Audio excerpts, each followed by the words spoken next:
Welcome to our channel. Activating your Wells Fargo employee card online is fast and gives you immediate access to your funds. Here's how to do it.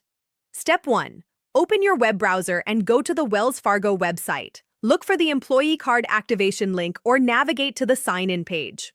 Step 2. Click on Activate Card or find the activation option in the Employee Card Services section. This is typically easy to find on the homepage or under Card Services.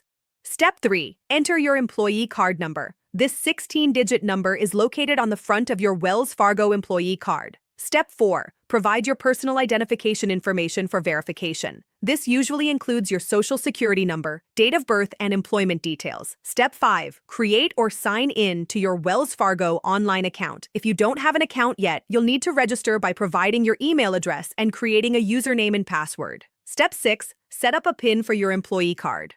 Choose a secure 4-digit code that you can remember but others cannot guess.